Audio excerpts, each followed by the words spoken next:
Hey everybody, AGodlessProgressive here. Today I wanted to talk about the story I read on thenation.com. Now, The Nation is a slightly left-leaning progressive magazine, so you can take that for what it is. But I still think this story is a very good story, and I would suggest all of you read it. This talks about how the army treats our soldiers, and it starts out by talking about the story of Chuck Luther, who was a sergeant in the army. One day he was hit by a mortar shell that caused him to have dizzying headaches. It caused him to go partially blind in his left eye. It made his teeth hurt, his shoulder hurt, and he went partially blind in his left ear. Now after this, what happens was a series of events where first the doctors at the camp he was stationed at Camp Taji, where the doctors at Camp Taji, first they said he was faking it to get out of doing reconnaissance. Then they tried to claim that he had personality disorder, and personality disorder is interesting. It's essentially like the insurance companies do for pre-existing conditions. If you are diagnosed with a personality disorder, that obviously is something that's from your childhood and not from your combat, and they can discharge you without paying for it. They can essentially discharge you without getting you care, and also they can discharge you because if you have a personality disorder, you're obviously not fit to serve in the army.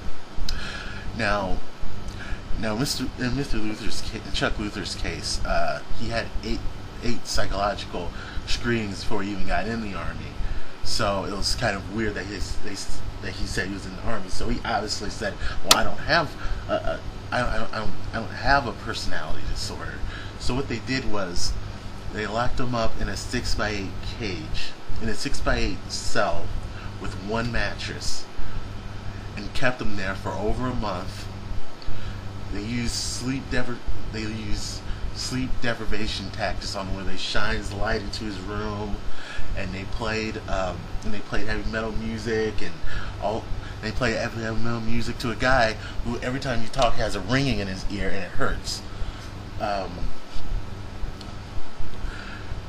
And the soldiers who were on guard for 24 hours still going to mock him and tell him he's not a real soldier, and just man up, mock him. And then after a month, he went to go see his major, and the major told him, "Listen, you either sign these, or you're going to be here for longer."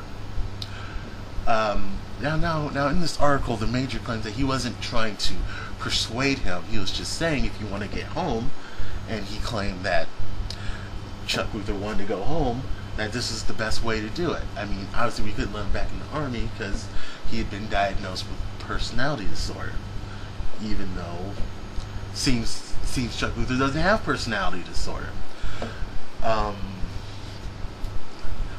So if he wants to go home, he has to sign these papers, and the major does claim that he's not trying to coerce him into doing it. He's just saying, if that's what you want to do, go home. This is a way to do it. But I find that totally disingenuous, because if you read this article a couple of pages later, he says, "Well, if he hadn't signed, we just would have court-martialed him and dishonorably discharged him." So I mean, he really didn't have a choice. So I found it disingenuous that he would say that. I think what this story goes to the heart of is the way the army treats its soldiers, and they treat them in this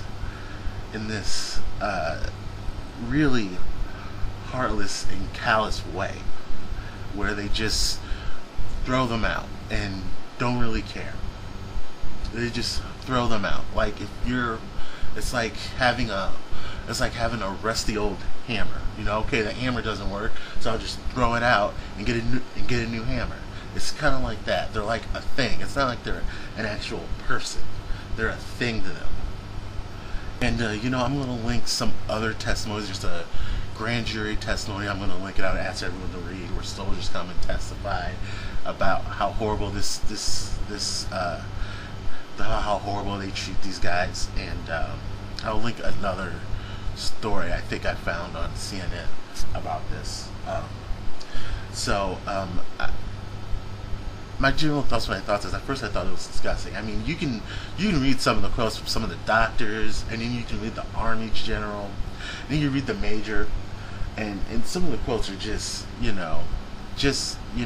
really abhorrent, just really indefensible things to say about a guy who you claim is a good soldier. I mean, so he's a good soldier, but somehow he's a threat and he needs to get thrown out just because one doctor said he has personality disorder.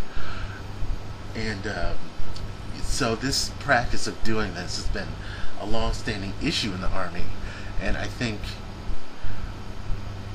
basically done just to save money, which is equally disturbing and equally disgusting.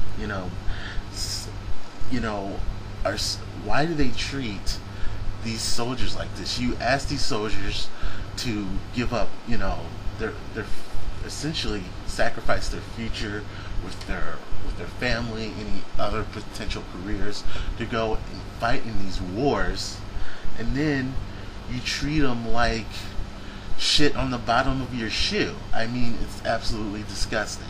I mean, it really is. It's not right, and it sure as fuck isn't ethical. So I would ask you all to read these articles and please try to get involved in some sort of way, to help try to stop this. I mean, you can call your local senator, your local congressman, ask them what they're doing about this. You can. There's plenty of good plenty of good veteran affairs websites on, like Vote Vets and things like that I would ask you to get involved in, and so we can stop this. I mean, if we're going to send these soldiers over there to fight, we ought to take care of them when things happen to them, not just throw them out in the trash like some 3-day-old newspaper. All right, that's all I have. God's Progressive. You guys take care. Peace.